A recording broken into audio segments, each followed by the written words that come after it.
Përshëndetje të nderuar miq, do të flasim për zhvillimet e fundit në fillim të kësaj jave nga aktualiteti nga politika, si gjithmonë do t'i analizojmë me syrin e mpret të avokatit Gylsin Zhdima, drejtuesi i fraksionit Reforma Reale. Avokat, përshëndetje dhe faleminderit. Përshëndetje, faleminderit për ftesën. Faleminderit ju. Avokat, çfarë presim nga paraburgimi këtë javë? Pse duket sikur është shtrënditur, pati një lëkundje në fundjavës kaluar. Por në fundit avokat, përse u shkarkua nën kryetarja dhe sekretari nga kodi procedurës, kodi punës, si justifikohet? Në kodin punës të dy marrin një dëshpërblim shumë të madh nga Bashkia e Tiranës, sepse në asnjë moment nuk mund të bëhet ndërprerje e marrëdhënieve financiare me punëdhënësin në mënyrë të njëanshëm edhe të menjëhershëm pa respektuar afatet ligjore ashtu siç i ka normuar kodi i punës. Dua të shtoj që nuk është vetëm mentaliteti i atyre që qeverisin vendin ton që bëjnë ndërprerjen e punës sikur e kanë biznesin privat, por është edhe tek biznesi privat, te sektori privat, që në të njëjtën mënyrë sillen ndaj punëmarrësve. Nuk ka rëndësi a është i shërbimit civil apo jo, por e rëndësishmja është që vetë shteti jonë, me ata të cilët drejtohet, bën shkelje të rënda procedurale që ka të bëjnë me kodin e punës, duke ndërprerë në mënyrë të njëanshme, të menjëhershme dhe të pajustifikueshme kontratën e secilit prej atyre të cilët ne e kemi parë në televizion. Por, ajo çfarë unë dua të theksoj është kjo. Nuk kemi të bëjmë thjesht me një shkëputje pune. Kemi të bëjmë me një shkëputje, ose më mirë, me një bombë brenda grupit Erion Velis. Grupi Erion Velis duhet kuptoj qartazi që Bashkia e Tiranës nga data 12 shkurt 2025 nuk është më në drejtimin e Erion Velis. Është në drejtimin e Edi Ramës, i cili është kryeministër, kryetari i Partisë Socialiste dhe vetë ish kryetari i Bashkisë së Tiranës. Pra, për ata që thënë ende, që japin shpresë njëri tjetrit, për hajtë se do kaloj gjykata e lartë, se ka mundësi ta nxjerrim, hajtë se mund të përdorim miq që të shikojmë në gjykatën në Strasburgut, hajtë se do ta nxjerrim. Në këto momente që flasim, nuk del Erion Veliaj, sepse procedura dhe praktika e masave sigurisë është e tillë që unë kam folur me shumë kohë përpara, por jo vetëm për prezumimin e pafajësisë, por edhe që masa e sigurisë është një proces procedurial, është një mas proceduriale dhe jo të dënimit, duke marrë referencë gjithë praktikën tonë që është bërë nga fillimi deri në fund, unë nuk shikoj një dritë jeshile, nuk shikoj një tym, thjesht ajo që unë shikoj është që grupi Erion Veliaj ka vetëm dy rrugë. Rruga 1 drejt Sali Berishës dhe rruga 2 azgjësimi dhe pajtimi me Edi Ramën duke pranuar një herë për gjithmonë që Erion Veliaj nuk ekziston më në këto kohë që jemi dhe në këto kushte që jemi. Avokat, më thatë rruga drejt Berishës, po teza të tesëve të pare gjoj. Rruga drejt Berishës është ajo që bën marrëveshjen e radhës që Edi Rama dhe Sali Berisha dhe Ilir Meta kanë përdorur me njëri tjetrin. Pse them këtë? Se pikërisht politika jon është lidhur, ose më mirë interesat e saj janë lidhura ngushtë me jetesën politike, me veprimtarinë politike e secilit. Në rast se nuk do të kishim marrëveshjen e 2008-s, sot Zoti Rama dhe Zoti Berisha do të kishin dalë në pension të parakoshme. Por duke qenë me këtë marrëveshje, ata qëndruan edhe pas 2008-s. Po ashtu, në 2024-ën, 26 korrik, marrëveshja e famshme Sali Berisha e Edi Rama bën që parcelizojnë për 10 vjeçarin e ardhshëm partitë e tyre respektive.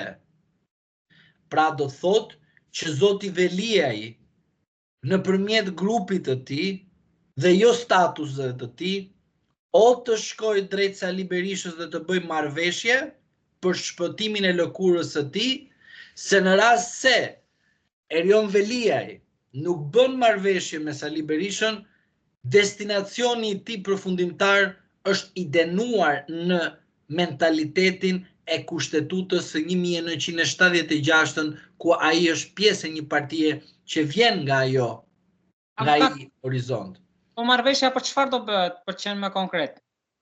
Kundër Ramës apo për ta shpëtuar? Marrëveshja është kundër Ramës. Pra, në rast se Erion Veliaj del nga burgu dhe thot dhe flet kundër Sali Berishës, është e pa kuptimt. Pse?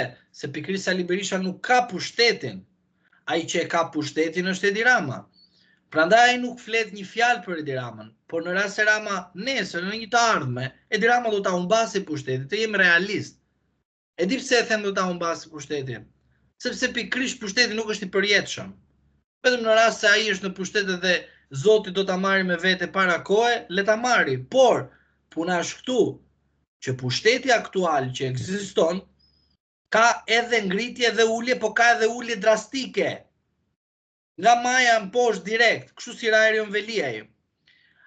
Unë kam qenë nga të parët dhe jam ende i mendimit i të parëve që mendoj që Zoti Erion Veliaj ka ra nga pushteti që në 2024 në Kongresin e Partisë Socialiste.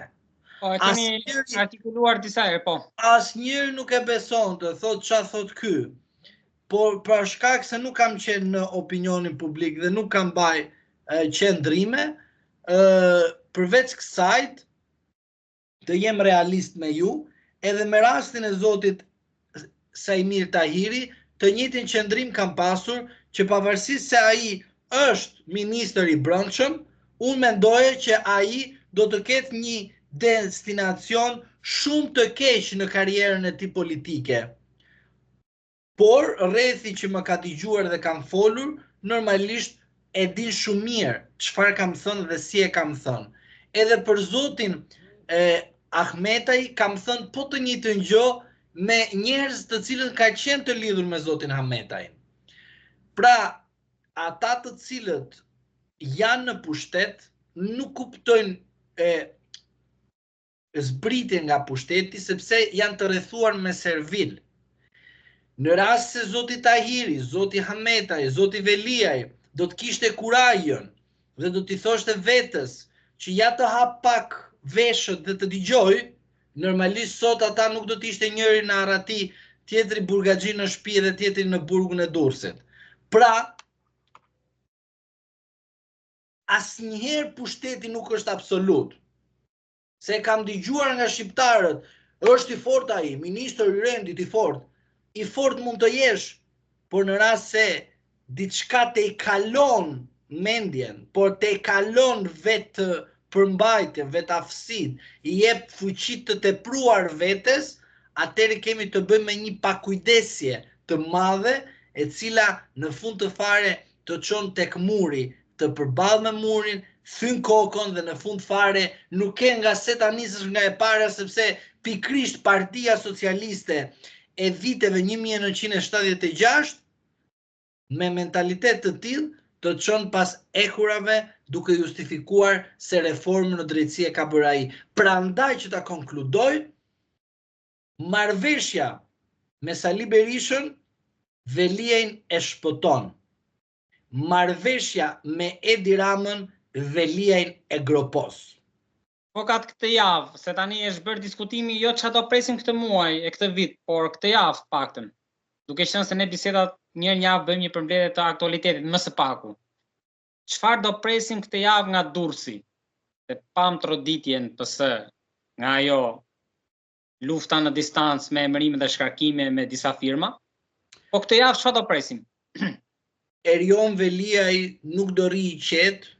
Erion Veliaj nuk do të rri aty thjesht vetëm i paraburgosur, por Erion Veliaj do të përgatis planin e tij me ndihmën aq sa e ka të mundur, edhe në rast se nuk e arrestojnë edhe vllajin, edhe njerëz të tjerë që ka rreth vetes, sepse nuk jemi më në pjesën e asaj që themi një drejtësi e pavarur e paanshme dhe ajo e cila do të japi frutat e saj të bukura.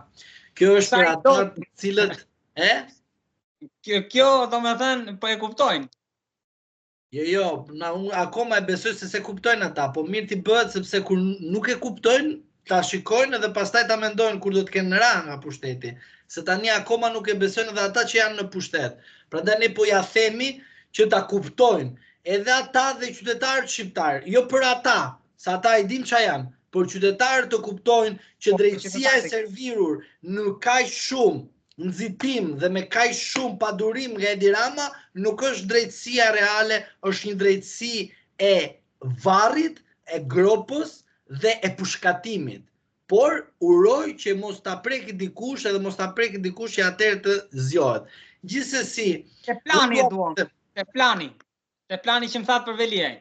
Plani i Veliajt po përgatit. Plani i Veliajt është goditje, diplomaci, sulm. Tani në çfarë mënyre sulmi, se diplomaci do të vi më pra sulmi nuk do të jetë ai verbali madh i tmerrit i atasi asaj që un jam garipi dhe bëj çfarë do të më qefi sepse jam kryetar bashkie, dikush brenda e ka rekomanduar që ti zotri je i pandeur, Partia Socialiste të ka lënë në mëshirë të fatit, Edi Rama të kalon atje ku e je aktualisht dhe tani ky po mbledh të gjitha provat e mundshme që nëpërmjet mesazheve që do të dërgoj nëpërmjet postimeve do të jenë mesazhe që ka një kuptim, por jo për shoqërinë në tërësi.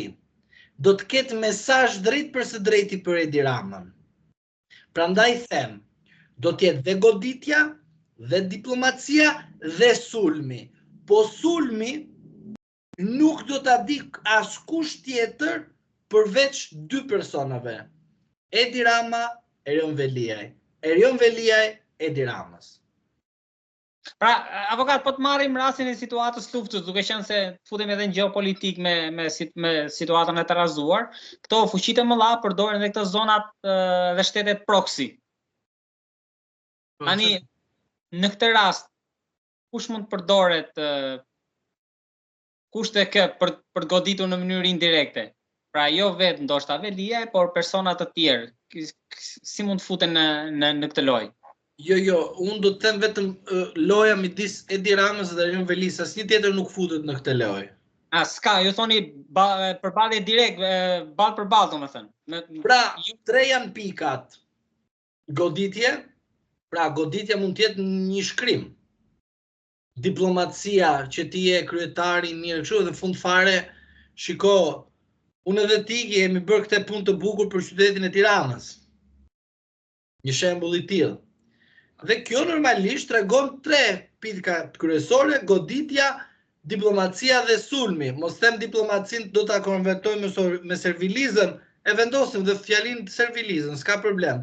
Por puna është diplomacia ka një kuptim të gjerë intelektual që kupton diçka tjetër, por gjithsesi vendosim dhe servilizëm për ata që nuk e kuptojnë fjalën të diplomaci.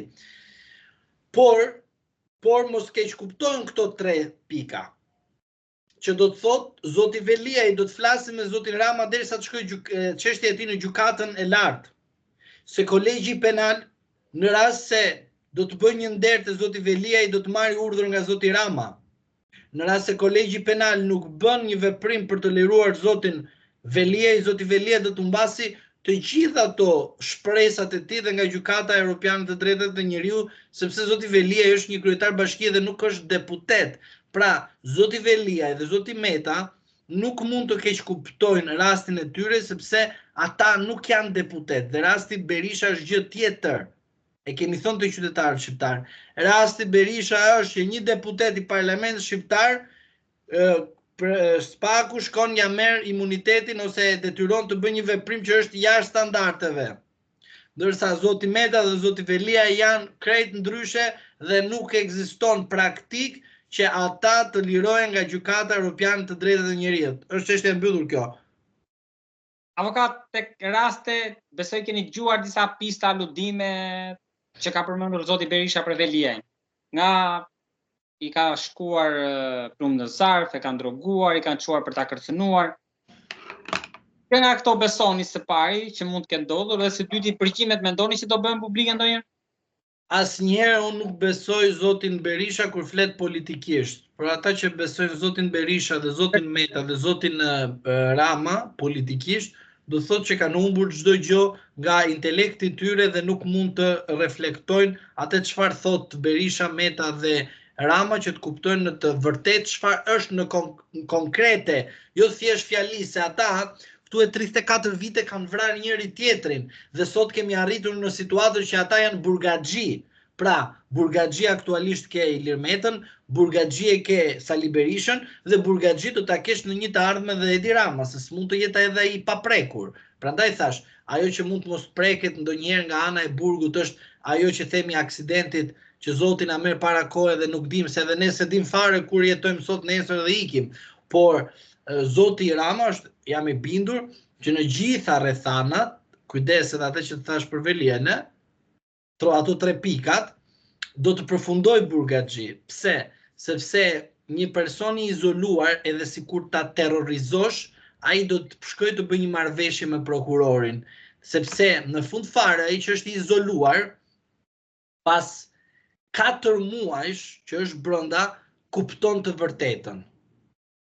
Kupton ku ndodhet, kupton çfarë po pritet të ndodh, kupton karrierën e tij dhe në fund fare vendos në zemër të rënd, jo me vullnet të lirë, por me problem të rënd, sepse nga karriera aty ku i jepje vetes si do bëj kryeministri i Shqipërisë dhe përfundove burgaxhi, nuk është gjë e paktë, kupton, është diçka shumë e tmerrshme, të cilën ai nuk e ka besuar, por edhe shqiptarët nuk e kanë besuar. Flas për ata shqiptarët që sa shikojnë pushtetin thotë, ja më ky s'bëhet, ja më çfarë thon kështu. Jo Velia kur këtë gjë. Kush më sa i mirë ai kur pa kur më Ahmete Balluku, po kur Balluku.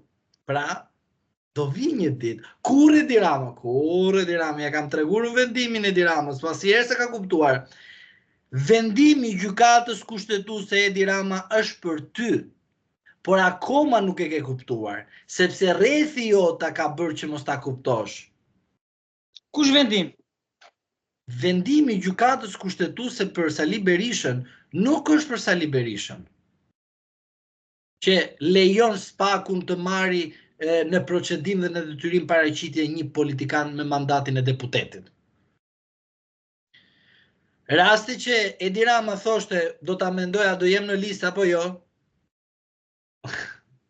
reflektoj, se në momentin e fundit i than, po nuk je në listë, je direkt atje.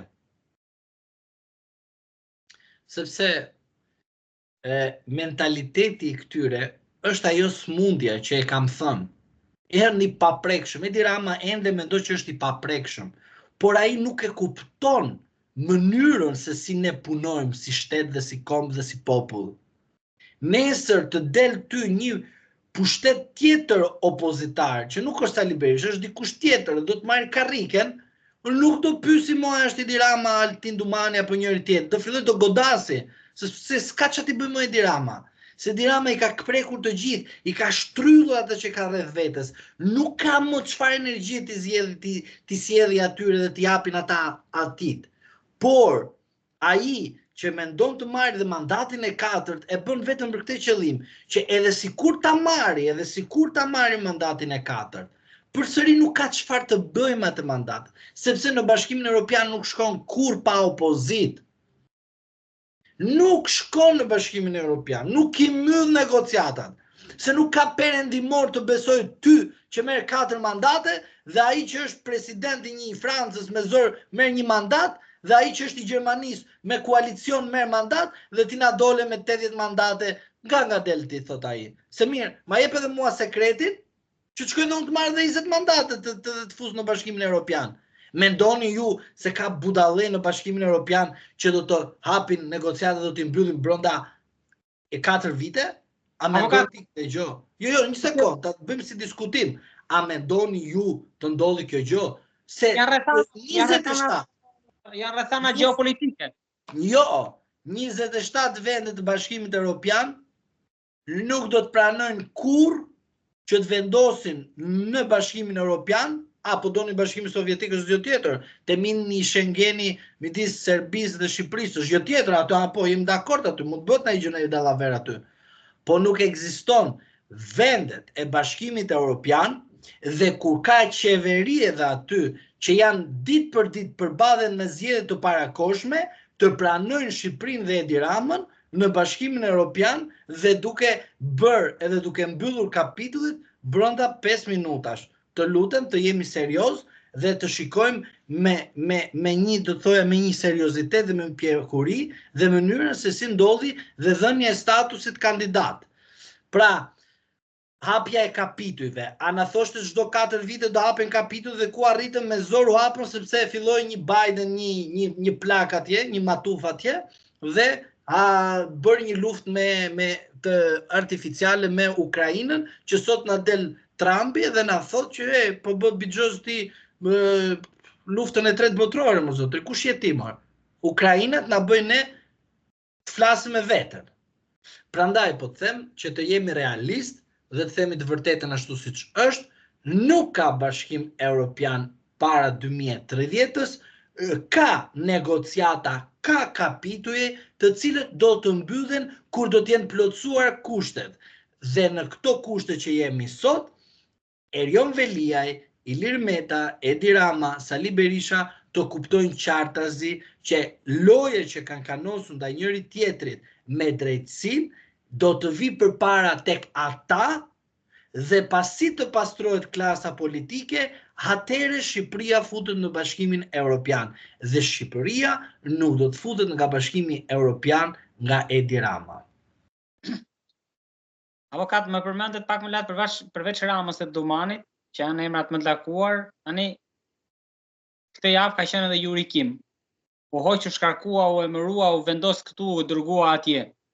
Janë 3 emra që deri një vit më parë ishin kështu. Kryefjalë çdo ditë. Rama, Dumani, Yuri Kim është treshja që asnjëri s'ka kuptuar asgjë. Yuri ka punuar në ambasadën amerikane se është emëruar nga departamenti amerikan të asaj kohe që nuk e kishte në kontroll Trumpi. Po thjesht ishte i detyruar të kryej atë veprim sepse sapo kishte ardhur në pushtetin e tij. Dumani dhe Rama ishin shqiptar, janë shqiptar dhe qëndrojnë sa do të jenë shqiptar dhe qëndrojnë në detyrat e tyre. Por ajo çfarë nuk është thënë në opinionin publik është kjo. Pse Yuri Kim shkonte vazhdimisht tek opozita dhe e shikoje me dreka dhe darka, me Ballukun, me Hametajin, me Erion Velin, me Edi Ramën? Sepse ne aktivitete lija zyrtare bad me qeverinë, me opozitën. Jo, asnjëherë amerikanët nuk bëjnë gabim. Amerikanët edhe punojnë me qeverinë, edhe me opozitën. Nuk ndajnë, sepse amerikani nuk investon kush është sot në qeveri, se nuk i duhet ai që është sot në qeveri, se e dihet që do ta ketë partner, por ai, pra, do ta ketë partner të detyrueshëm dhe nuk e shmang dot. Dorsa amerikani lufton të ketë një opozit e cila kur të vinë në pushtet do jetë e detyrueshme të punojë me amerikanët. Yuri Kim ka punuar vazhdimisht kundër Shqipërisë, duke goditur zhvillimin e demokracisë dhe opozitën, pra Yuri Kim, dhe duke ndihmuar Edi Ramën dhe Erion Velin që të qëndrojnë në pushtet. Pse kjo gjë? Sepse Yuri Kim dhe Edi Rama kanë bërë një lojë shumë të bukur që asnjëri s'e ka kuptuar. Pra, zgjedhja e Altin Dumanit ose emrimi i tij nga Këshilli i Lartë i Prokurorisë kupton diçka për ata që din të kuptojnë. Nuk flas për ata të cilët e shikojnë me emocion edhe me keq kuptim. Kur u bë përzgjedhja e Altin Dumanit krye prokuror, mos gabojmë, u bë me datën 16/12/2022, kur zonja në fjalë ditën e zgjedhjeve, që ajo nuk lejohet kjo gjë, por hajde e marrim se që kanë amerikanët me thonjza, e marrim të mirëqenë që pranohet të jetë edhe ajo atje, si investitore, prapë edhe këte me thonjza. Shkoj në KLP. Shkoj në KLP. Tani, në KLP që shkoj, mendoni ju që Dumani ishte i Amerikanëve apo i Ramës? I Amerikanëve. Unë mendoj, duke referuar dhe praktikës së Dumanit, arrestimi i Sali Berishës nga porosia e Asamblesë së Partisë Socialiste, arrestimi i dhunshëm i Ilir Metës nga Asambleja e Partisë Socialiste, arrestimi i Erion Velis me porosi të 2018, 31 dhjetor të 2018, që do të varë në pemë të Edi Ramës, nuk na bën një Altin Duman amerikan, por na bën një Altin Duman atashuar tek Partia Socialiste. Pse atashuar tek Partia Socialiste? Sepse ky është sekreti, ky është plani dhe ky është, do thoja, plani tyre që të arrishin përzgjedhjen e Dumanit. Sepse prokurorët Gjoli dhe Kondili ishin shpallur si anti-amerikanë dhe ishin shpallur si të Ramës. Po ku ekziston Rama që je bekim, nuk është mirë dhe nuk aprovohet. Sepse antarët e KLP-s, futuni në sajtin e tyre, do të shikoni qartazi, që të gjithë ata janë të paguar nga USAID-i. Dhe ata, kur shikojnë flamur amerikan, nuk intereson të bëjnë një përpunim qa ka brënda, thjesht shikojnë flamurin që e pan jurin që u fut për Altin Dumanin, dhe ata u detyruan të votoshin Altin Dumanin, sepse mendonin sepse Altini ishte amerikan, por jo, Altini ishte socialist, i thekur dhe i atashuar pran Edi Ramës. Dhe mos harroni faktin që Altin Dumani nuk ka punuar duke goditur të fortit dhe të korruptuar. Ka goditur ata të cilët duhet të pastrojnë rrugën Edi Ramës. Që do të thotë, Altin Dumani ka arritur në një objektiv kaq shumë të qartë që edhe mua, edhe ty mund të naftoj të spaku, thjesht të na kërcënoj, të na terrorizoj, sepse emri Altin Dumani si amerikan dhe emri spaku që i kanë bërë lavazhin këta, çdo person që thirret atje shkon i trembur sikur Altini do t'i bëjë atan. Po pse? Sepse Altin Dumani ka kushtetutën e 1976, ku prokurori ka qenë mbi gjykatat. Prandaj tha fjalën afërmendësh, se në rast se do të kishe pushtet të pavarur, ai aktualisht sot do të ishte i papun. Dhe jo vetëm i papun, por ai do të mbante dhe përgjegjësi penale për shpërdorim detyre. Por, për shkak se ne sapunin nuk dim ta dallojmë dhe djathin po ashtu, mendojmë sikur çdo gjë që na servir një ambasador është e ardhur nga administrata e presidentit Biden, Trump, Clinton e me radhë. Por jo, nuk është kështu.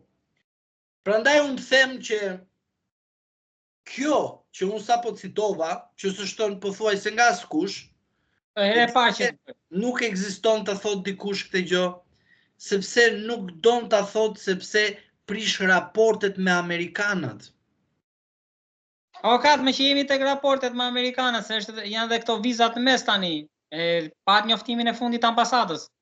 Po të thash ty një rast tjetër edhe besoj se qytetarët nuk e mbajnë mirë mend se 3 ditë zgjat ajo ataje e tyre pa lajmi, kështu gjërash me radhë.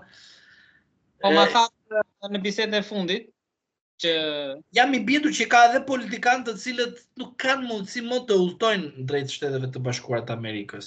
Po duhet ta provojnë që Pra, në rast se kanë vizën në pasaport, kjo e vizave të kthehen. Kështu është edhe për qytetarët shqiptar. Mund ta kesh vizën, ta kesh shkelur apo mund të kesh bërë ndonjë veprim. Edhe por ajo mesazh nuk ishte. Më dëgjoj. 10 vjeçare? Ai mesazh nuk ishte për qytetarët shqiptar. Sepse ai i cili ka shkuar në Amerikë nuk të vjen më kurrë mbrapsht. Mesazhi për kë ishte? Ai është mesazh për politikën shqiptare, që kush do të shkojë në Shtetet e Bashkuara të Amerikës, të ketë kujdes të rikonfirmojë marrjen ose më mirë të lejen e vizës dhe të shkojë në rast se lejohet futet. Në rast të kundërt, ai kthehet mbrapsht ose nuk shkon. Mesazhi nuk është për qytetarët shqiptar, ata të cilët marrin viza, se ti kur do të shkosh të aplikosh, do të japin një formular, do të japin të dhënat dhe do të thojnë në fund fare kur ta marrësh, mos e shkel se do të kesh penalitete. Pra këtu nuk ka një rrezik për heqjen e vizave 10 vjeçare për këtë politikë. Qytetarët shqiptar që e duan Amerikën janë të lirshëm, por ambasada amerikane jep mesazh politikanëve shqiptar, jo qytetarëve shqiptar. Edhe një herë kuptojeni. Sepse edhe ata që aplikojnë e dinë që viza në rast se shkelet ka penalitet. Më thuaj ti mua që kur ke vizë nuk ke penalitet kur te kalojnë afatin. Pra, është diçka e qartë kjo gjë. Pse duhet të thotë ambasada amerikane? Po jo, ambasada amerikane punon diçka tjetër. Atë që të thash unë para disa kohësh. Politikanët shqiptar, kujdes valiçen dhe vizën kur shkonin. Para 3 ditësh, jo disa kohësh, para 3 ditësh. Po mirë, hajs, tani s'do më mend të gjitha datat. Tani puna është kjo. Doli ambasada dhe tha, kujdesni vizat, po nuk e ka për popullin shqiptar. E ka pikërisht për ata që janë në parlament dhe për ata të cilët kanë dhënë fjalët tek amerikanët dhe nuk përmbajnë fjalët tek amerikanët. Është shumë e thjeshtë kjo gjë. Nuk ka pse, edhe një herë duhet të kuptojmë diçka. E keni parë ju shohun tjetër radhës, krimet zgjedhore, Altin Dumani shkon takon komisionerin e KQZ-s. Më fal. Po lidhet me marrëveshje trepaqe me KQZ-n dhe prokurorinë e përgjithshme. Po, më fal tani se nuk e të dëgjova mirë. Më fal se po e them nga e para unë. Ça marrëveshje me KQZ-n, Altin Dumani, pas pak dhe kryeprokurori i Tiranës. Një sekond, i Shqipërisë. I madhi fare. Më fal, Lersa ai është bërë si kancelari, e diti këtë, prokurori i Shqipërisë, ai është kancelar fare, nuk ka lidhje fare me asgjë. Disa udhëzime janë, po i zbatojnë mirë, po si zbatojnë shtetet mira. Dhe ti tani më thua mua që ata bëjnë marrëveshje për të zbatuar ligjin. Më fal, ata janë pikërisht për të zbatuar ligjin dhe s'ka pse të bëjnë marrëveshje me njëri tjetrin. Se s'ka sens, nuk ka sens të bëj marrëveshje polici me mjekun kur aty ka të bëj vepër penale. Ishte për një ligj përbashkët më duket të denoncimit. Ligji e ka linjën. Ligji e ka PR-in. Ligji i ka të qarta detyrat e çdo subjekti. Kjo është gjë tjetër. Ne dërgojmë mesazhin ton tek ata që duhet të bëjnë detyrën për ne. Çfarë detyre? Pas non grata të tjera, për të mos thënë me pak ta heqje vizash. Prit, detyrën tonë që është një zgjatjen e mandateve të prokurorëve në prokurorinë e posaçme. Jemi në zgjedhje. Altin Dumani, për shkak se do t'i dali pas shumë kohësh, kjo që po të them unë me Yuri Kim, që duket sikur ky është amerikan dhe të na dalë një socialist dhe deputet i Partisë Socialiste pas disa vitesh, ky si Altin Dumani do t'i tregoj prokurorëve rreth vetes që shikoni, luftoj unë për ju. E them unë ati ta bëj dhe ai do të tronditë do ta bëj, se s'ka nga ta luaj. Por derisa mua marrë mandatin 2025 dhjetor, unë do të bëj presion që ai të na zgjasë mandatet dhe gjithë prokurorët do të hajnë sa punën për djath, a kupton se e tani kolegu e bëri punën për ne. E kupton çfarë do të bëj? Sepse ai e di shumë mirë dhe të gjithë këta prokurorët, në rast se mandati është 9 vjeçar, ba e menti nga mua që 6 muaj para se të mbaroj mandati, kush do jetë kryeministri i këtij vendit, do t'i çojnë ai inspektor të Inspektoriatit të Lartë të Drejtësisë, cili do qoftë ai, do shkoj të jetoj aty të prokurorin Naim Dosi që janë shpallur disa njerëz të pafajshëm apo janë marrë masa koti sigurie, dhe aty në KLP edhe t'i fusin një kështu shkarkim nga detyra dhe pa gëzuar pensionin apo pa gëzuar transferimin në institucion tjetër. E kupton çfarë po kanoset, po ata s'po e kuptojnë. E nuk e kuptojnë, e di pse, se janë në pushtet absolut. Ata mendojnë se dalin sondazhe dhe i thojnë do ma sa bukur Spaku i mirë i futë gjithë.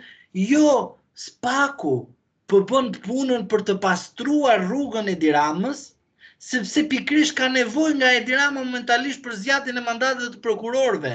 Pra është marrëveshje, është negociat, nuk është ajo që ju mendoni që merr fut burgaxhi bronda, hajde shtetet mira, edhe ul statistika apo ngres statistika. Jo, kjo është diçka tjetër që arrestojmë Tao lan ballën që ka futur shënjestër Sali Berisha, të gjithë e kapi Spaku, e arrestoi. Po më fal, nuk arrestoi shokun e Gylsenit, arrestoi njeriu që Edi Rama e ka ministër. Më kupton? Pra, arrestoi Erion Velin. Nuk arrestoi shokun e Gylsenit, Erion Velin, por njeriu që Edi Rama e ka mbështetur për 3 mandate radhazi kryetar bashkie, dhe sot Edi Rama na bën sikur Erion Velin nuk e njihte asdje. Jo më sot.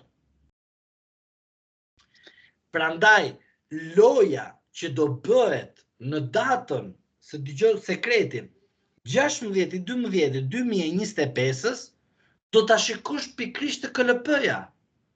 Sepse është formuar si institucion me 12 antar, me 11 antar mos gaboj, dhe shumica e tyre dihet ku anojnë, a kupton, të gjithë pothuajse të gjithë komunista janë, po hajde tani ne bëjmë atë të ndershëm, të pavarur, të paanshëm kështu me radhë, por e rëndësishmja nga këta është ambasadori apo ambasadoria e re amerikane që do të vinë në Shqipëri, do të ketë një prezencë ashtu siç ka pas Yuri Kim, që për shembull Altinin e bëri amerikan, Xholin dhe Xholin dhe kush ishte ky tjetër? Kondili na dolën komunista, pra na dolën Rama. Pra do të thotë që për mua Xholi dhe Kondili janë amerikan, por asnjëherë nuk do të jetë amerikan Altin Dumani. Avokat, ju lutem për ta mbyllur, më jep një koment për situatën që po ndodh për te kufive të Shqipërisë. Protesta sa nga Serbia, situata e tensionuar. Por në Shqipëri pse nuk kanë ngjitur dhe nga jugu në Greqi, në Serbi, pra rreth, në Bosnia situata e tensionuar, çfarë mund të presim? Ajo që unë pres është kjo, të jem realist me ju dhe me opinionin publik, është e pamundur që të kemi një problem në Serbi, popull në rrugë, në Turqi, në Greqi, në Maqedoni tani edhe me këtë ngjarje, ti kemi në rrugë këta individ dhe në Shqipëri mos kemi asgjë. Është sikur çdo gjë është e qetë dhe është mirë. Kishim një protestë për TikTokun, avokat. Ajo ishte protestë rinore, mos gaboj, por nuk më intereson a ka qenë për TikTokun apo jo, po më intereson që pikrisht ka qenë një protestë. Nuk do të merrem për çfarë është, por ka qenë një protestë. Por ajo çfarë mua më bën shumë përshtypje është kjo, që në gjithë vendet e rajonit dhe rreth në Bashkimin Evropian kanë probleme dhe kanë tendencë për të bërë një, do të thoja, një revolt kundër keqçeverisjes tyre. Në Shqipëri ende nuk kemi një revolt apo një reagim ndaj keqçeverisjes, po madje kemi aktualisht që qeverisja aktuale kërkon mandatin e 4 duke na thënë që do ta ndryshojmë pasaportën dhe do ta bëjmë pasaportë europiane. Por asnjëri nuk i thot qytetarëve shqiptar se edhe sikur të bësh një pasaportë europiane, duhet të dish që sot në rast se paguan një çmim të caktuar taksash, nesër do të kesh detyrimin ligjor që në rast se në shtëpinë tënde, përveç se ke njerëz, ke edhe kafsh, duhet të deklarosh edhe macën, edhe qenin dhe madje edhe ajrin ku ti merr që doni të shkoni në Bashkimin Evropian. Dhe duke e lidhur me pyetjen tuaj, do të thotë që të gjithë këta individ të cilët dalin në rrugë e kanë kuptuar qartë në vendin e tyre keqçeverisjen, abuzimin me detyrën, e kuptojnë shumë qartë kur janë edhe pjesë të Bashkimit Evropian, çfarë do të thotë reagimi i tyre në rastin konkret, gjithashtu ata individ e kuptojnë qartazi që Bashkimi Evropian, po jo vetëm, dhe qeverisja në vendin e tyre duhet të ndryshohet.